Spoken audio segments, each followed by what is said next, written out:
Hello everyone, कैसे हैं आप सभी। आई होप आप सभी बहुत अच्छे होंगे। तो बहुत सारे स्टूडेंट्स का ये सवाल रहता है कि हम पढ़ते हैं लेकिन हमें पढ़ा हुआ भूल जाता है, याद नहीं रहता। तो आज मैं आपको बताऊंगी ज़रूरी 6 टिप्स जिससे आपको पढ़ा हुआ याद रहेगा। तो सबसे पहली बात है कि आपको ज़ोर ज़ोर से बोल बोल करके पढ़ना है। जब आप ज़ोर ज़ोर से पढ़ेंगे तो आपको चीज़ें याद रहेंगी।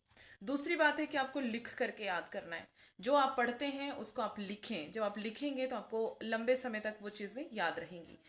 तीसरी बात है कि आपको छोटे छोटे भागों में पढ़ना है। अगर आप 30-35 मिनट पढ़ते हैं एक बार में, तो आपको 5 मिनट का ब्रेक लेना है उसमें। जब आप 5 मिनट का ब्रेक लेंगे तो आपका माइंड जो है वो फ्रेश हो जाएगा। चौथी बात है कि आपको किसी को समझाना है।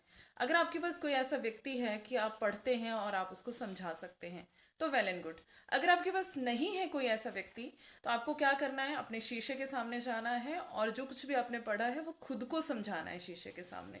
फिर देखना है आपको कि कैसे वो चीज़ें आपको याद रहेंगी। पांचवी बात है कि सोने से पहले आपको सब कुछ रिवाइज करना है, दोहराना है।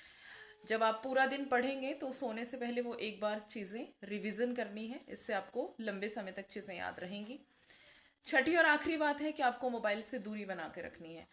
अगर बहुत ज़्यादा ज़रूरी नहीं है तो ही आप मोबाइल देखें, अदरवाइज आप मोबाइल से दूरी बना लें, क्योंकि इससे क्या होता है, यादाश्त कमज़ोर होती है। तो कैसी लगी आपको ये जानकारी, ज़रूर कमेंट बॉक्स में बताइए। अगर आप कोर्स को डिटेल में पढ़ना चाहते हैं तो हमारे कोर्सेज को ज्वाइन कीजिए। Thank you.